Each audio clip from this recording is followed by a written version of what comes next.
From Wish TV and the All Indiana Podcast Network, this is the News 8 Daily 8 Podcast with Wish TV's Kylie Conway. A Wish TV News 8 update. Hi, this is Kylie Conway, and this is your News 8 Daily 8 for Wednesday, February 9th. Can't rule out an isolated light rain shower today, maybe some flurries during the morning time, but got a mild start to the day, and we're going to have a great day again today. 30s to mid-40s are the highs. Some winds are set to stick around through most of the day today. An Indianapolis man accused of raping and killing a woman in a nursing home faced a judge for the first time this morning. Police say the suspect and the victim both lived at the facility on the city's south side. Police say the 60-year-old man forced the 80-year-old woman to have sex and smothered her to death by holding a pillow over her face. We first told you about Dwayne Freeman's arrest last week on Daybreak. At the time, IMPD only said Freeman was involved in Patricia Newnham's death at the Homestead Healthcare Center on Madison Avenue in Indianapolis. Now they say he killed her. According to the probable cause, a nurse went into Newnham's room last Wednesday morning to give her medicine and found Freeman on top of Newnham with a pillow on her face. The documents say Newnham was naked at the time and Freeman only had a shirt on. Police arrived about 30 minutes later, and medics pronounced Newnham dead. Freeman told police Newnham was already dead when he entered the room and that he was no killer. He also told investigators he had consensual sex with Newnham. The court documents say Freeman was drunk at the time. The documents also say the 80-year-old woman was in hospice care. Staff told police that before her death, Newnham could not move on her own and her speech was limited. According to the documents, Freeman had only been living at the facility for 3 months. It does not say why he was living there. But in the probable cause, nursing staff said Freeman would talk provocatively to people at the facility and that the night before the killing, Freeman said, "I'm going to get me a woman tonight." Now, the Marion County Coroner's Office ruled Newnham's death a homicide. Freeman was set to appear in court this morning at 9:30. Police in Speedway confirm a deadly shooting marks the town's first homicide of the year. Officers found the victim about 5:30 yesterday evening at the Maywood Apartments on 25th Street east of High School Road. Speedway police haven't released the victim's name nor any theory about what led up to the gunfire. The Marion County prosecutor is charging 4 men for 4 separate murders in Indianapolis. The most recent happened the night of January 30th. IMPD arrested Andre Johnson, accused of killing a man on Aristocrat Drive North. Court documents show investigators used surveillance footage to identify Johnson as the suspect. Anthony Rea is charged with shooting a woman to death near 38th and North White River Parkway East Drive. Prosecutors say that started as a fight over drug money. Shane Patton is charged with killing a man at the Motor 8 Inn on Shadeland Avenue. Investigators also used surveillance video to identify Patton as a suspect in this case. And finally, the prosecutor charged James Gary with running over a man on Centennial Street. According to court documents, investigators linked a burned-up car with damage to Gary. And the suspect in a supermarket shooting is now formally charged. Police in Richland, Washington say Aaron Kelly killed an Instacart shopper and critically wounded another person. It happened at Fred Meyer's supermarket Monday. His first court appearance was yesterday. Acquaintances of Kelly have described his condition to investigators as being in decline over the last few weeks and months. He has been described as distancing himself from friends and family. Police say they recently suspected Kelly of shoplifting. He's now charged with murder and attempted murder. And a local family is pleading for help in the search for a missing woman. Paris Williamson is 33. Her father, sister, cousin, and others are spreading the word of her disappearance in flyers, through social media, and now on Wish TV. Williamson's father, Lane Seymour, says she was last seen January 31st, and the family learned that there was a problem when she didn't show up for work. The family says there are leads, like a tip that Williamson was at the casino in Shelbyville the day she went missing. The family says she was driving a 2008 Chevy Impala with a license plate 394NFV. You can find a picture of that vehicle right now on wishtv.com. And park outside if you own certain Hyundai or Kia cars or SUVs. That's the urgent advice as the companies look into cars spontaneously catching fire. Nearly 500,000 vehicles are now under recall. For Hyundai, the affected models are 2016 through 19 Santa Fe and 2014 and 15 Tucson. For Kia, it's 2016 through 18 K900 sedans and 2014 through 16 Sportage.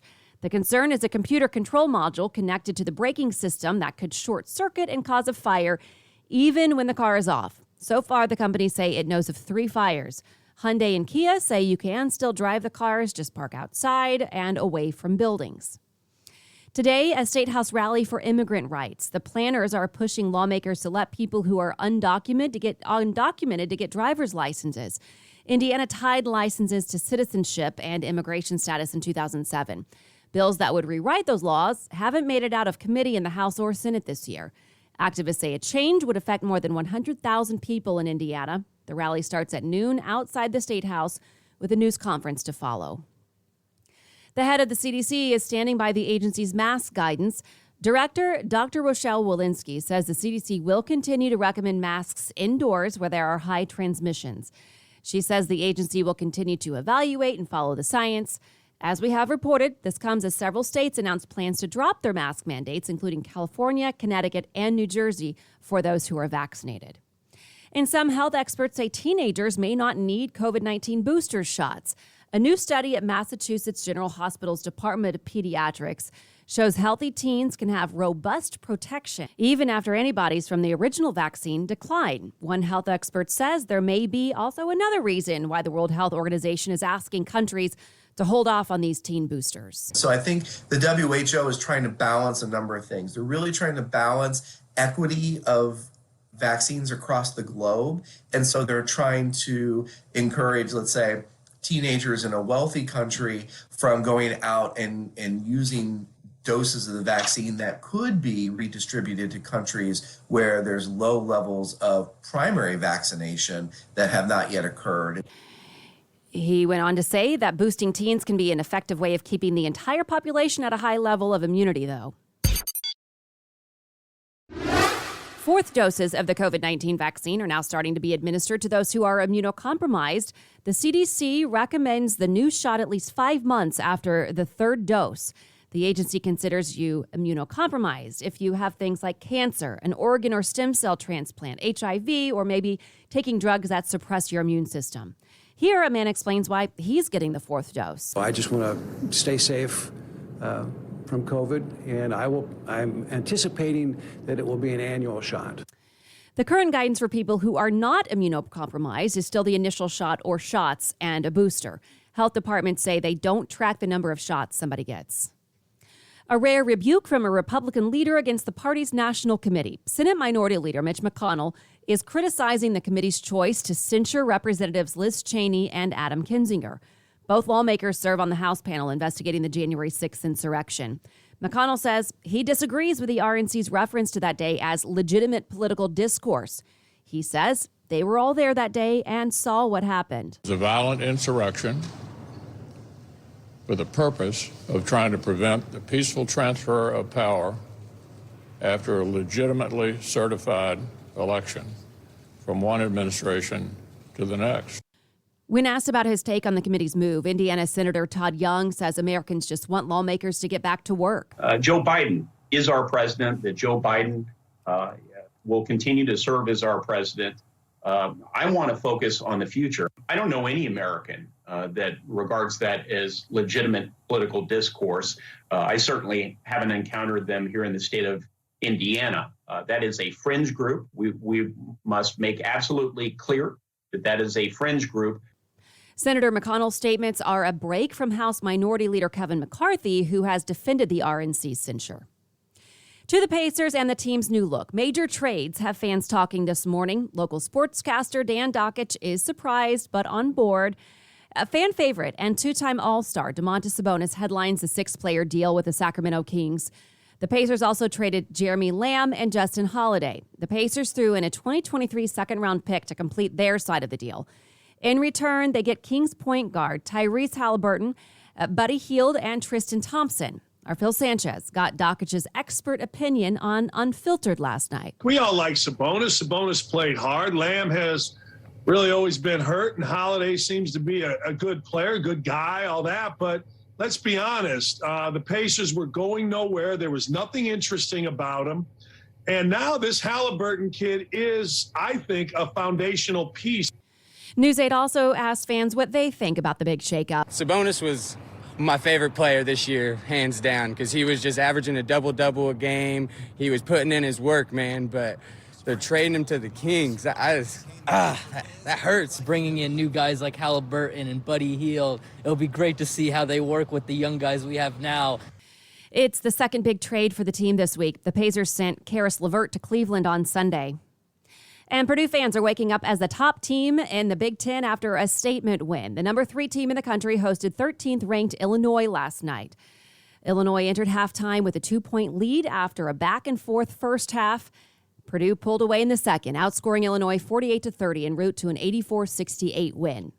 Guard Jaden Ivey led the way for the home team, scoring 26 points. Purdue now sits atop the Big Ten ahead of their matchup tomorrow night at Michigan. A new study claims changing your diet could add more than a decade to your life. Researchers in Norway created a model showing what could happen by replacing a typical Western diet with what they called an optimized diet, with less red or processed meats and more fruits, vegetables, whole grains, and nuts. According to the data, women can increase their lifespan by more than 10 years if they start eating well at age 20, and men can add 13 years. And by age 60, if you start doing it, you can add several years. And even by age 80, the study shows that both men and women could add some 3.5 years to their life.